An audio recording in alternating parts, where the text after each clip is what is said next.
Alors, le thème est celui des relations économiques entre droits communs et droits spéciaux, et pour ce qui nous concerne dans l'univers du numérique. Étant, ou en tout cas essayant de l'être, avocat dans le domaine du droit d'auteur, des médias et des industries culturelles, je souhaite proposer des pistes de réflexion et des exemples sur le sujet à partir de ma matière, c'est-à-dire le droit d'auteur et plus globalement le cadre juridique applicable aux industries culturelles. Et j'essayerai d'ordonner mes propos à travers deux mouvements que je propose. Le premier mouvement, c'est que l'apparition du numérique, finalement, a entraîné la création d'un droit spécial important dans notre secteur, contre le droit commun du droit d'auteur, premier mouvement.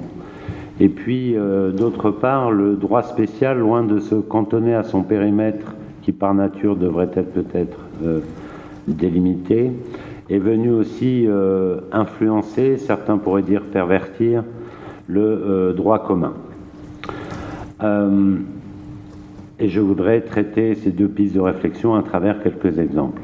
Peut-être au préalable, faut-il définir notre référent pour l'analyse. Et comme nous parlons à la fois d'un côté du numérique et de l'autre du droit, peut-être essayer de comprendre quelles peuvent être les spécificités du numérique qui justifieraient un droit spécial. Je cite en introduction les propos clairs, synthétiques et brillants du professeur Benabou, professeur économiste. La création d'Internet et du numérique, je vais dire des choses que vous connaissez, mais bien dites, je trouve, aboutit à un raccourcissement des distances, des délais de diffusion, une massification des pratiques de consommation qui renvoie à la gratuité, une fluidité des échanges et, point extrêmement important, une révision des clivages traditionnels entre production, prescription et consommation qui affectent les conditions d'application et sans doute même la reconnaissance du droit d'auteur. Donc le constat, il est effectivement simple, le numérique objectivement bouleverse les limites physiques que nous connaissions, qu'elles soient temporelles, territoriales, transactionnelles, mais peut-être aussi, surtout, le numérique a bouleversé les organisations des activités humaines et notamment dans le secteur des industries culturelles. Quelles auraient pu être ou quelles sont les réponses possibles ? On pourra remarquer d'abord qu'à l'apparition de l'Internet, finalement, on en est revenu aux sources de règlement des conflits, c'est-à-dire que les premières sanctions d'un comportement inapproprié étaient en fait le bannissement, par l'autorégulation, et puis très vite, d'autres réflexions sont venues. Les premières réflexions qui ont ensuite été menées, c'est de considérer que finalement, selon un terme que je n'aime pas beaucoup, mais qui a été beaucoup utilisé, la réponse à la machine serait dans la machine. Et que finalement, les mesures techniques, les fameuses DRM, viendraient régler toutes les problématiques que l'on pourra avoir.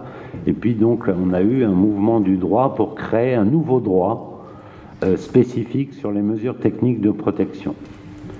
Et puis parallèlement à ça, se sont développés les contentieux, et là, les juges ont appliqué en fait le droit commun.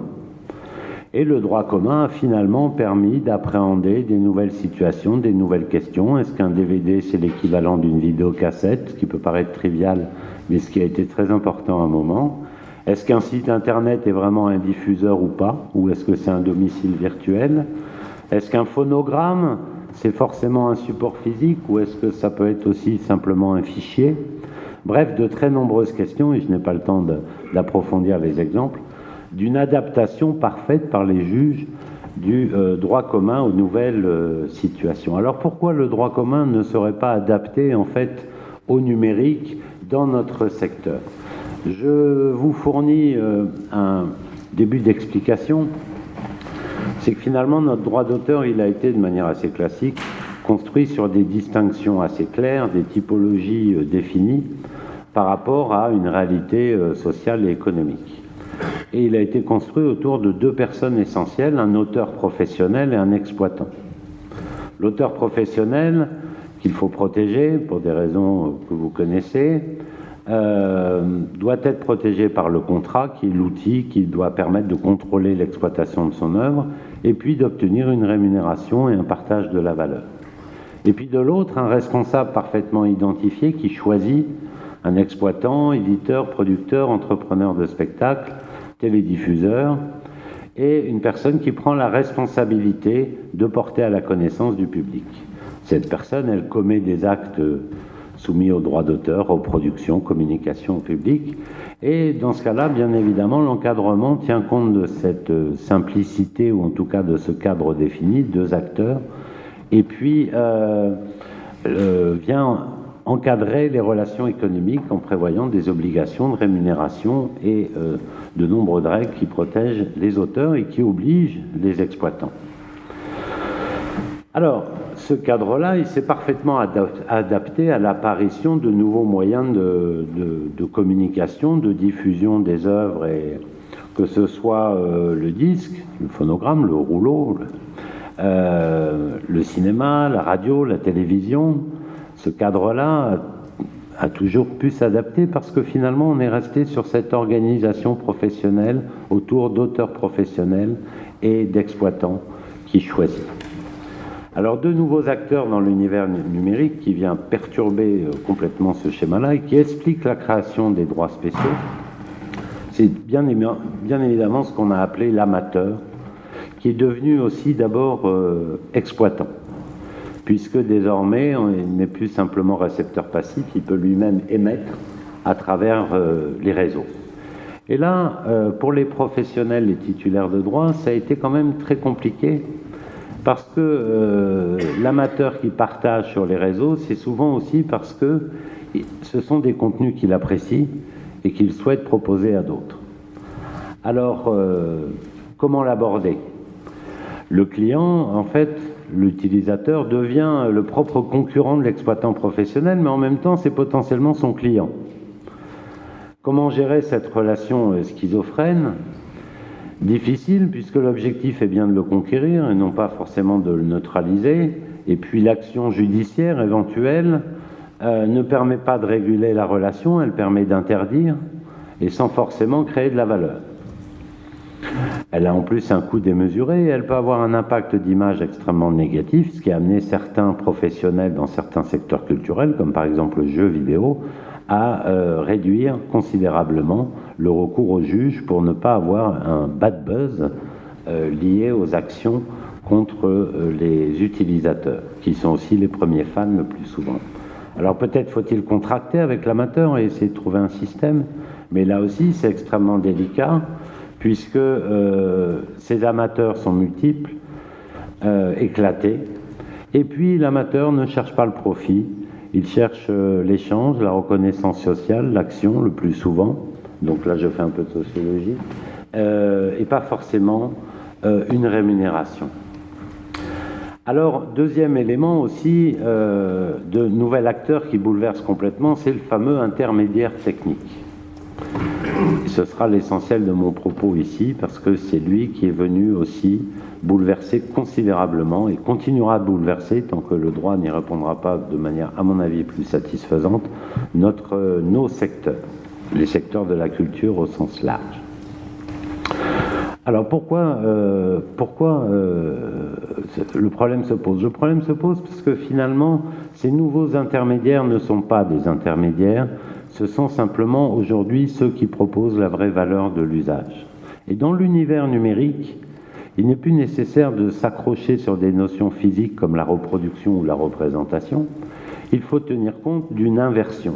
Cette inversion, c'est que finalement, ce qui est important aujourd'hui, c'est comment l'utilisateur final va avoir accès à l'œuvre. Qu'importe qui reproduit ou qui représente, ce qui compte, c'est la valeur d'usage. Alors si c'est seul l'usage final qui compte, qui va ensuite le déterminer, qui va le permettre?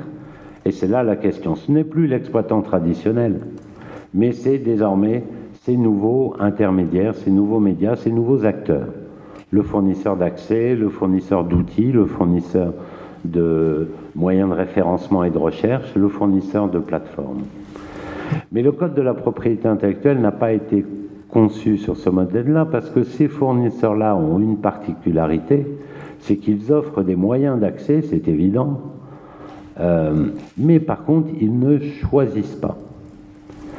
Et c'est à partir de cette notion de choix que finalement on en arrivait à considérer que ces exploitants qui, au regard du droit commun, du droit d'auteur, devraient être simplement qualifiés d'exploitants, Cette absence de choix aurait justifié l'apparition aussi d'un droit spécial. Donc deux nouvelles figures qu'on n'a pas su appréhender peut-être nécessairement avec notre code existant, avec notre cadre existant, l'amateur et l'intermédiaire. Et du coup, on a imaginé de construire un droit spécial du numérique contre le droit commun. Et je vous cite quelques exemples en raccourcissant peut-être. Je passe rapidement, il y aurait de multiples exemples. D'abord, on a créé des régimes spécifiques pour les objets numériques, notamment le logiciel, la base de données, qui ont entraîné des dérogations au droit commun du droit d'auteur. Ensuite, on a créé un régime spécifique pour un nouvel objet, la mesure technique de protection qui devait être assujettie au droit d'auteur. Ça n'a pas été le cas. Et puis surtout, et c'est là où tout se noue, on a créé un régime spécifique de responsabilité des intermédiaires techniques. Alors, s'agit-il d'un droit spécial ou d'un droit commun maintenant dans le numérique? La discussion pourrait être posée. Au regard du droit d'auteur, c'est certainement un droit spécial. En tout cas, c'est comme ça que j'oserais le qualifier. Vous connaissez tous ce régime. Ce n'est plus un régime de responsabilité a priori. Je vais participer à la communication d'une œuvre. Je dois demander l'autorisation, mais surtout, je dois verser une rémunération. C'est un système de responsabilité atténué et amoindri, puisque ma seule obligation, c'est de réagir promptement, moi, intermédiaire technique, pour retirer un contenu. Par contre, je n'ai aucune contrepartie financière à verser.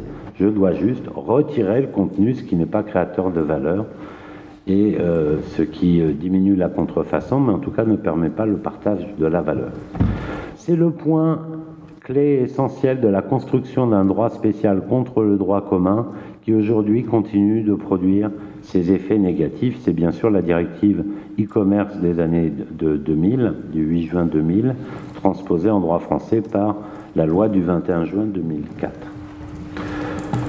Deuxième, autre élément aussi, autre exemple de la création d'un droit spécial, c'est bien évidemment toute la saga liée à la création de la Hadopi.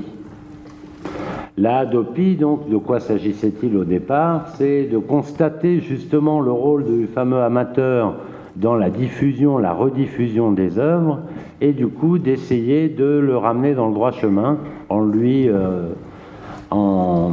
le sanctionnant, avec comme idée au départ de le sanctionner selon une riposte graduée, vous connaissez les systèmes, pour finalement aboutir éventuellement à lui couper sa ligne Internet. Au final. Je passerai assez rapidement, on voit bien que vous connaissez les soubresauts, il y a une première loi annulée par le Conseil constitutionnel dans certaines de ses dispositions, et notamment sur l'absence de recours au juge, pour finalement arriver à la mise en place du système dans les années 2010. Si on devait faire le bilan aujourd'hui, et je vais être volontairement provocateur, en tout cas je vais prendre parti, clairement, il me semble que c'est un échec, mais c'est un échec qui était prévisible. Alors échec parce que les usages ont dévié vers le streaming, donc le téléchargement de toute manière aujourd'hui n'est plus un sujet. Deuxièmement, il y a eu des coûts extrêmement importants qui ont été supportés par la collectivité, mais c'était aussi voulu parce que ça permettait aux titulaires de droit de déléguer la mauvaise image potentielle de la lutte contre les utilisateurs à une instance extérieure, mais surtout, il n'y a eu aucune création de valeur et aucun partage de valeur. On n'est que dans la sanction, l'interdiction, et non pas dans la réflexion sur le rôle de ces nouveaux acteurs. Du coup, ce droit spécial qui a amené au cadre et au comportement que j'ai indiqué, non seulement est venu déroger au droit commun, mais il est devenu aussi un influenceur, pour reprendre un terme utilisé dans l'univers du numérique. Et on constate que le droit commun, finalement, est profondément influencé aujourd'hui par le droit spécial. Ce sera ma deuxième partie, s'il me reste encore quelques minutes. Très rapidement. Ça a été dit tout à l'heure, lorsqu'on réfléchit au statut de tous les nouveaux entrants aujourd'hui, moteurs de recherche, plateformes d'intermédiation et les réseaux sociaux, on ne part plus du régime de droit commun, on part en fait du régime spécial d'irresponsabilité que j'ai indiqué tout à l'heure. Et on a eu toute une séquence jurisprudentielle où les juges ont accepté d'appliquer ce régime d'irresponsabilité à des nouveaux entrants qui pourtant n'étaient pas du tout prévus dans le cadre de la directive de 2000. Je pense aux moteurs de recherche, mais aussi à certaines plateformes d'intermédiation. Sur la base de ce régime, se sont aussi créés des paradis du droit d'auteur dont bénéficient aujourd'hui les géants du net, et du coup créent une image négative, et je partage parfaitement l'idée qui a été avancée qu'on juge maintenant l'ensemble des plateformes à l'aune de ce droit spécial, au lieu d'avoir des réflexions spécifiques. Et du coup, ces géants ont construit leur modèle, leur chiffre d'affaires sur un régime hors droit d'auteur. Ce problème posé par cette absence de partage de la valeur, indépendamment ensuite de la participation par le droit fiscal à la communauté, s'oppose de plus en plus maintenant en termes de concurrence profondément déloyale, non pas au sens juridique mais au sens économique. Et juste quelques chiffres très récents. Depuis 2 ans, Facebook, Amazon, Google et YouTube ont investi dans la création audiovisuelle plus de 15 milliards d'euros. Budget 2018 d'Amazon pour la création audiovisuelle, 4,5 milliards. Facebook, 1 milliard. Google et YouTube, 10 milliards. Pour rappel, le budget de France Télévisions, c'est 4,5 milliards. Et aujourd'hui, vous savez qu'il y a tout un débat sur les 38 millions supplémentaires ou non, pendant que les géants de l'Internet réinvestissent dans le contenu. Donc ce droit spécial leur a permis de développer leur activité, de générer un chiffre d'affaires extrêmement important, pour venir finalement réinvestir d'autres champs des industries culturelles, sans en avoir aujourd'hui les contraintes, ce qui pose un problème de société extrêmement important qui dépasse très largement le droit d'auteur, mais qui concerne les industries culturelles et l'accès à la culture. Même chose pour la presse. Savez-vous que Facebook, par exemple, finance LCI ou finance de très nombreux journaux pour diffuser ces contenus. Dernier point sur aussi l'influence de ce droit spécial. Je ne peux pas traiter le sujet sans mentionner quand même la créativité de la Cour de justice de l'Union européenne, qui sur tout un tas de sujets concernant le droit d'auteur est partie en fait du droit spécial de certaines directives sur certains objets pour finalement faire un droit commun du droit d'auteur au niveau de l'Union européenne, que l'on pense aux critères de l'originalité, au droit de la communication au public, où elle est partie des liens hypertextes pour faire un régime général applicable aux salons d'attente des dentistes, aux bars et aux centres hospitaliers, et pour venir finalement profondément perturber notre analyse. Là, ma conclusion et mon bilan sur le sujet provisoire est peut-être un peu excessif, mais dans le cadre d'une intervention, c'est quelques idées simples peut-être et trop simples, c'est que finalement, en fait, le droit spécial non seulement n'était pas nécessairement justifié, on a été certainement trop vite, et puis il est venu surtout déstructurer l'approche du droit commun et créer aussi le paradoxe finalement aujourd'hui d'une approche souvent morcelée par objet et par droit dans un cadre globalisant. Je vous remercie.